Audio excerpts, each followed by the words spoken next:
Bonjour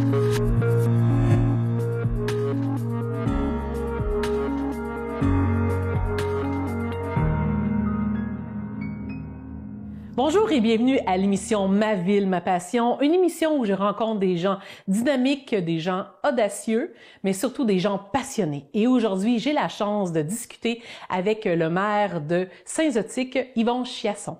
Monsieur Chiasson, bonjour. Bonjour à vous.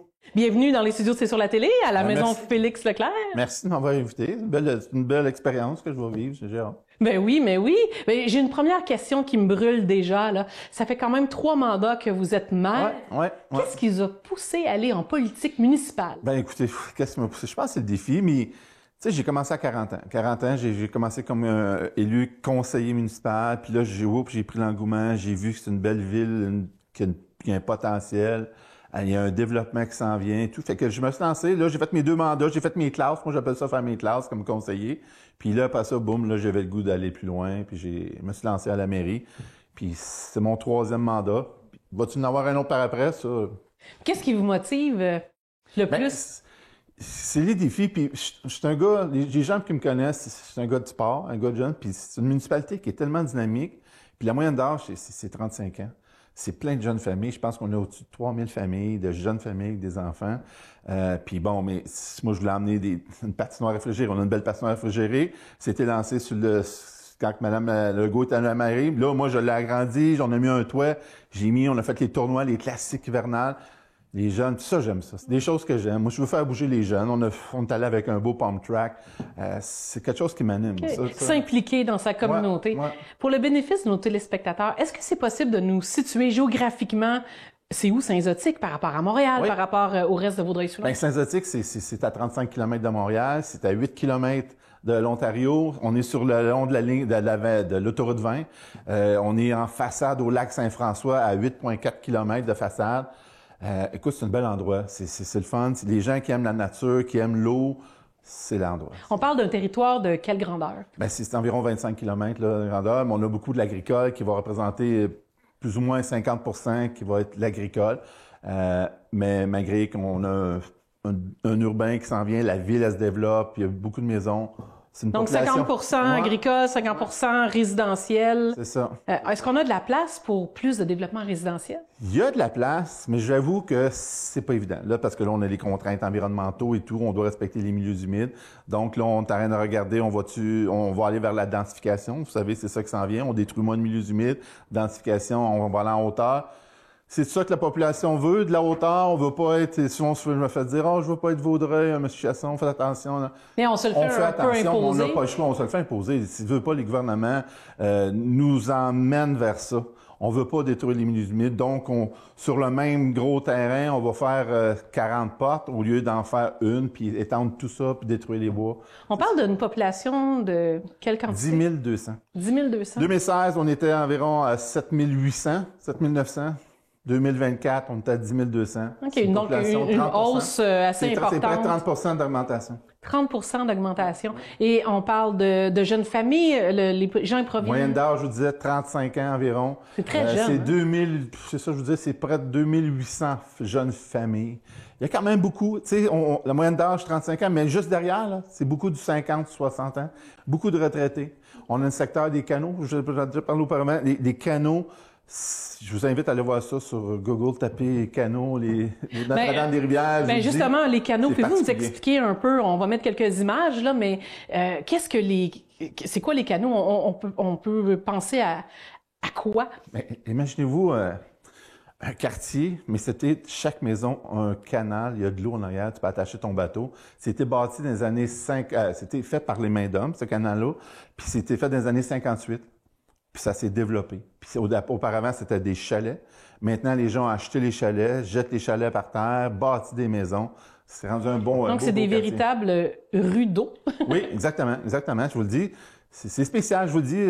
J'invite à voir les gens. C'est unique, hein? Oui, c'est unique au Québec. C'est unique au Québec? Tu vas aller voir, il y en a un petit peu, on va au bord de Sainte-Barbe, puis les autres qui ont des canaux qui rentrent, mais ça s'en va pas de gauche à droite. C'est 13 km de canaux. De gauche à droite. J'ai 26 canaux, mais ça me donne 13 km de canaux. Et qui fait l'entretien de ces canaux? C'est nous, la municipalité. Ça, c'est un autre beau défi. Ah oui? À quel niveau? Bien, environnemental. Vous savez, quand on nettoie les canaux, on prend des bateaux focardés. Donc, les bateaux focardent ramassent les algues, mais on a des règlements à suivre quand même. On ne doit pas couper plus bas que 30 cm à partir du top de l'eau. C'est un enjeu, là. Puis le ministère de l'Environnement, pour eux autres, les canaux, c'est une place où les poissons du lac Saint-François viennent frayer puis ressortir. Fait que donc, ils nous mettent des contraintes. On débutait de faucarder, nettoyer le canaux au 1er juin auparavant. Ils nous ont tassé au 15. Là, maintenant, on est rendu le 27 juin. OK. Fait que veux pas, les changements climatiques, là, on a une ville tout près d'un lac, là, c'est l'excroissance du fleuve Saint-Laurent, le lac, veut pas, ça a une influence, j'imagine, les réchauffements climatiques. Bien, c'est sûr. Bien, sur nos canaux, entre autres, là, c'est ce qu'on voit. Tu sais, comme je vous dis, ils ont tassé la date. Mais quand je commençais le 1er juin, quand la ville commençait à faucarder le 1er juin, on avait le dessus sur les algues, les gens étaient contents, trouvaient tout le temps propre. Le 15, c'était un impact parce qu'il a commencé à avoir des canicules en fin juin. Là, on est rendu le 26, 27. Oh, là, c'est quelque chose, là. Mais donc, l'impact est quoi? Mais c'est dur pour nos employés rattraper. On peut pas mettre 10 bateaux, puis parce que c'est coûteux. Il y a quand même on essaie de trouver un équilibre. C'est près de 300 000 là, en coût d'entretien. Mais entretien est payé par chaque propriétaire des canaux. Il y a une partie qui est payée par l'ensemble de la population, mais une grosse partie est payée par les gens. OK. Fait qu'ils ont une taxe ou oui, des frais attribués là, pour ça. 227 ben, c'est tout à fait normal. La vie nautique, je pense qu'elle fait partie intégrante de la vie de tous les citoyens de Saint-Zotique. C'est important. On a une belle plage qui a une réputation nationale, je dirais. La plage Saint-Zotique, c'est près de 100 000 personnes. 100 000 personnes par année qui passent à la plage Saint-Zotique. Ça amène beaucoup de monde et que ça l'aide à nos commerces, les stations de gaz et tout. Ça l'aide à notre développement économique, là. C'est évident. Mais c'est quand même près de 100 000. Ça fait travailler près de 80 jeunes l'été à la plage. C'est toute une gestion pour nos directeurs de la plage parce que les jeunes sont les jeunes. Mais ça va bien, puis on a une belle réputation, puis on a des beaux festivals. Puis c'est presque le parc, là, la plage, c'est 4 saisons maintenant, là, ou presque. C'est pas seulement la plage l'été, mais l'automne, même l'hiver, on a des activités. L'hiver, avec les hivers qu'on a, bien entendu, c'est difficile, mais on fait des sentiers pour que les gens peuvent aller marcher en raquette et tout ce qu'ils font. Mais c'est pas évident avec les hivers qu'on a, mais les directeurs de la plage qui sont là essaient d'exploiter la plage aux 4 saisons, puis on fait des activités pour les enfants quand il y a la semaine de relâche, des choses comme ça. On essaie de faire des activités, puis l'été, mais les camps de jour, c'est une des plus belles places. Les gens qui font les camps de jour, les jeunes sont à la plage à tous les matins, à tous les jours. Ils ont des jeux, sont très bien surveillés. C'est un bel endroit. Donc, la ville, de plus de services possibles à la population, aux familles, aux aînés. On doit apporter de l'eau au moulin, comme qu'on dit. Donc, le secteur récréo-touristique est quand même une avenue importante d'entrée de fonds à la ville. Oui, exactement. Exactement. C'est bien entendu. Le tourisme qui vient, ça aide nos commerces. Parce que c'est difficile pour nos commerces. Tu sais, les commerces, les gens veulent avoir des services, veulent avoir des commerces, mais c'est difficile. Tu sais, l'hiver, on le voit, là, les commerces souffrent là, parce que c'est la population de Saint-Zotique, mais qui vont entretenir le dépanneur ou les choses comme ça. Mais l'été, ils se cassent pas la tête, ils ont du monde tout le temps. Parce que les gens longent le long du lac Saint-François, que ce soit en moto, en vélo. Ils arrêtent à la plage. On a des belles haltes pour aller voir le lac. L'été, c'est pas un problème. Mais l'hiver, c'est un défi. OK. Fait qu'il y a un petit peu de travail à faire pour aider nos commerces. Oui. Le développement commercial, c'est un enjeu que vous... Oui, c'est un des gros enjeux Saint-Zotique. Les gens demandent des services, ils aimeraient avoir des restaurants, des choses comme ça. C'est difficile parce que, comme je vous dis, l'été, tu peux avoir un restaurant, ça va fonctionner. Mais l'hiver, c'est plus difficile. C'est comme dans toutes les municipalités voisines, là, c'est difficile l'hiver de maintenir un restaurant. Ça leur coûte des gros coûts. Tu sais, ces gens-là qui ouvrent un restaurant, ça peut coûter près d'1 million. Mais l'hiver, ils ont besoin de revenus. Mais c'est la difficulté.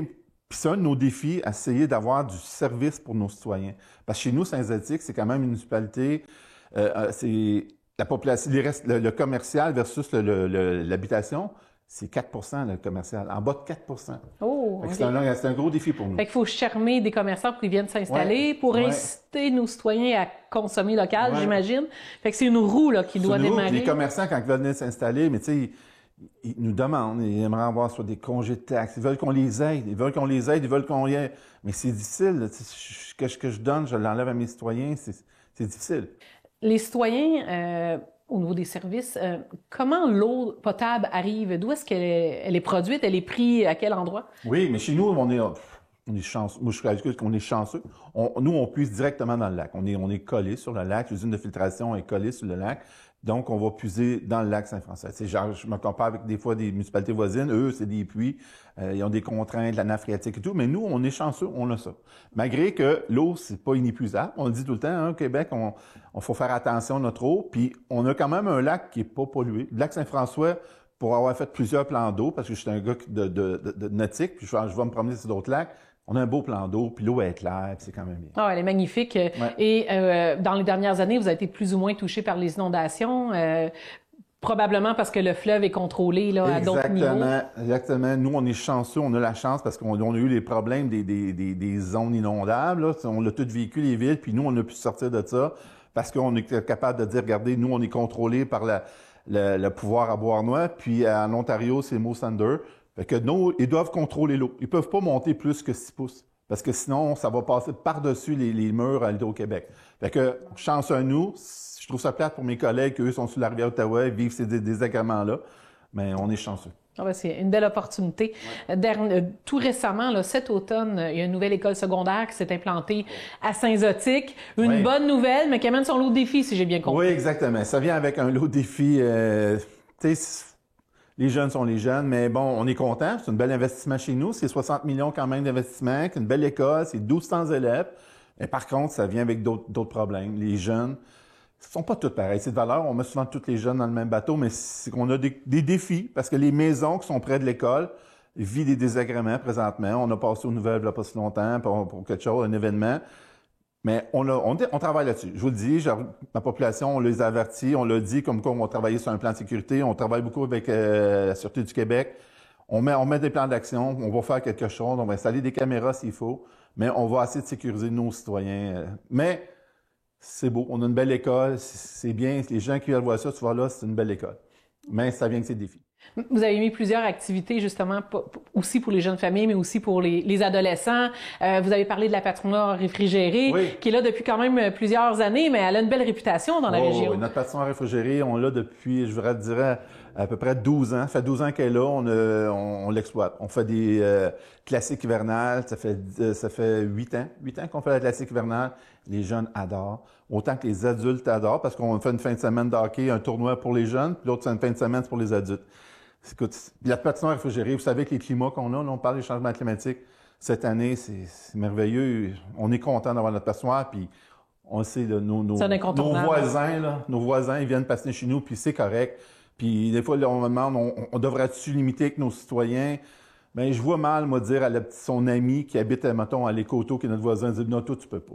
Moi, c'est pas ma vision. On patine, on peut, on a la capacité, on y va. Votre plus grand défi là, pour 2024, je pense que vous m'avez quand même lancé plusieurs défis, là, mais celui qui est sur le top de la pile, le plus important qui vous tient à cœur là, pour la fin de votre mandat. Je vous dis, c'est plus qu'un défi qu'on a à Saint-Zotique, parce que tu veux pas, c'est le développement, on en a parlé, nos contraintes avec l'environnement. Puis c'est correct qu'on faut respecter la nature, puis ça, on est correct, puis je pense qu'on le fait bien à Saint-Zotique, mais on a notre développement. Puis vous savez, pas de développement pour une ville, pas de nouvelles argents. C'est qui va payer? Ben c'est le compte de taxes qui va monter. Fait que ça, c'est un défi. C'est un de mes défis. Offrir du service. Je veux offrir du service. Je vous le dis, j'aimerais avoir de la restauration. J'aimerais garder nos gens. Quand les gens, j'ai 8 millions de passages sur l'autoroute 20, j'aimerais ça qu'ils arrêtent à Saint-Zotique, qu'ils arrêtent de prendre un café, manger quelque part. On l'a pas, ça. Ça, c'est un bon défi là, que j'essaie de travailler là-dessus, d'attirer des commerçants. Mais sans ça, mais écoutez, c'est le défi de toutes les villes. Le logement, le taux d'occupation chez nous, je vous le disais, c'est minime. On n'a pas d'inoccupation. Ils sont tous pleins. On a travaillé, là, justement, j'ai un promoteur qui nous approche, qui aimerait bâtir 250 portes. Mais c'est quoi l'autre défi? Mais les citoyens ne veulent pas avoir une maison, un bâtiment avec des étages. C'est des défis qu'on doit faire. Puis beaucoup de pain sur la planche pour vous et votre équipe. En un mot, là, si vous voulez me résumer rapidement, là, vous avez l'air d'une personne passionnée, là, mais en un mot, pour résumer votre ville, sans réfléchir. C'est une ville dynamique. J'adore. On est sur le bord de l'eau. Moi, cette ville-là, je l'ai là. Puis ça paraît quand je travaille. Bon, c'est plus qu'un mot, là, mais dynamique et ressorti. C'est dynamique. C'est une municipalité dynamique. Je vous le dis, toutes les activités qu'on a, les familles peuvent s'épanouir. Ils ont tout pour faire bouger les enfants. Merci beaucoup d'avoir pris le temps de discuter avec moi aujourd'hui. Ça me fait plaisir. Chers téléspectateurs, c'est tout pour aujourd'hui, mais la semaine prochaine, nous aurons la chance de rencontrer une autre personne passionnée à Ma Ville, ma passion.